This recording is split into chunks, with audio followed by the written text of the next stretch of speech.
প্রায় 1 ঘন্টার প্রবল বৃষ্টির সঙ্গে ঝোড়ো হাওয়ার দাপটে বিপর্যস্ত কলকাতা। আর আলিপুর আবহাওয়া দপ্তর সূত্রে জানা যাচ্ছে 88 কিলোমিটার বেগে ঝড় হয়েছে, যার ফলে বিপর্যস্ত কলকাতা। কলকাতায় ঝড়ের গতিবেগ ছিল 88 কিলোমিটার প্রতি ঘন্টায়। আর 1 ঘন্টার এই প্রবল বৃষ্টির সঙ্গে 88 কিলোমিটার বেগে ঝোড়ো হাওয়ার দাপটে বিপর্যস্ত কলকাতা।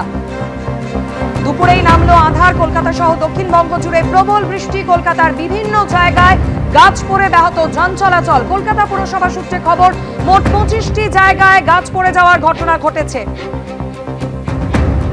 অন্যদিকে যাদবপুরে এই মুহূর্তে যে খবর এসে পৌঁছচ্ছে, traffic signal post, traffic post দেখতে পাচ্ছেন, সিগন্যালের যে পোস্ট, সেই পোস্ট উপড়ে গেল।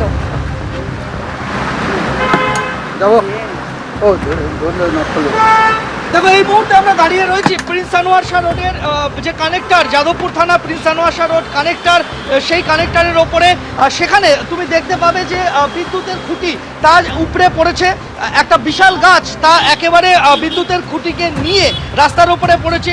সেই বিদ্যুতের খুঁটির সঙ্গে সংযোগ ছিল সিগন্যাল পোস্টের, এবং সেই সিগন্যাল পোস্ট সেটাও মুখ থুবড়ে পড়ে রয়েছে। বিদ্যুতের খুঁটি একেবারে দুমড়ে দুটুকরো হয়ে গিয়েছে। আমরা দেখতে পাচ্ছি একটি বিশাল গাছ সেই যে ট্রাফিকের সিগন্যাল পোস্ট রয়েছে, সেই সিগন্যাল পোস্ট সমেত ভেঙে পড়েছে। তার জেরে যান চলাচল ভালো রকমভাবে বিপর্যস্ত হয়েছে। একটি মাত্র গাড়ি চলাচলের জায়গা খোলা রয়েছে, তা দিয়েই কোনো রকমে যানবাহন চলাচল করছে।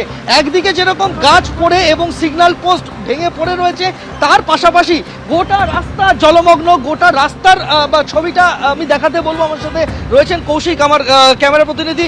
গোটা রাস্তাটা জলমগ্ন, রাস্তায় যানবাহন চলাচল অত্যন্ত ধীর গতিতে করছে। তার সঙ্গে বাড়তি সমস্যা তৈরি করেছে এখানে সিগন্যাল পোস্ট ভেঙে পড়া এবং বিদ্যুতের খুঁটি ভেঙে পড়া। সিএসসি একদিকে যেরকম কাজ করছে, বিদ্যুতের যে লাইন রয়েছে তা থেকে যাতে কোনোভাবে বিদ্যুৎস্পৃষ্ট হওয়ার মতো ঘটনা না ঘটে সেটা তারা নিশ্চিত করছেন। অন্যদিকে এখানে কলকাতা ট্রাফিক পুলিশের তরফ থেকে তাদের যে সিগন্যাল পোস্ট রয়েছে সেটা মেরামতের কাজ চলছে, এবং রাস্তা জলমগ্ন পরিস্থিতি তা তো আছেই। ধন্যবাদ সন্দীপ। 1 ঘন্টার তুমুল বৃষ্টির সঙ্গে ঝোড়ো হাওয়ার প্রভাব কিন্তু পড়েছে এসএসকেএম হাসপাতালের বাইরেও। দেখতেই পাচ্ছেন ঐশী মুখোপাধ্যায় প্রতিনিধি এই মুহূর্তে আমাদের সঙ্গে সরাসরি রয়েছেন। ঐশী, প্রচুর মানুষ এখানে ভিড় জমান রোগ চিকিৎসার জন্য। আজ এই মুহূর্তে এখানে কি পরিস্থিতি?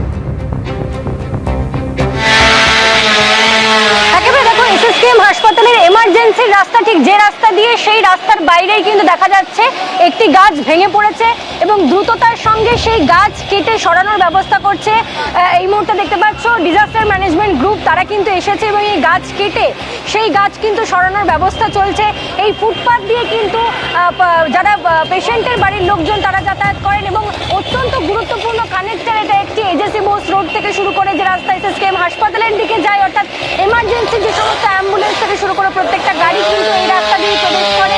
এবং সেই রাস্তাতেই দেখতে পাচ্ছ একটি গাছ, বৃহদাকার একটি গাছ পড়ে গিয়েছে, এবং সেই গাছ থেকে এই মুহূর্তে দ্রুততার সঙ্গে ডিজাস্টার ম্যানেজমেন্ট গ্রুপের লোকেরা কিন্তু সেই গাছ কেটে যাতে এখান থেকে দ্রুততার সঙ্গে সরানো যায় তার ব্যবস্থা করছেন।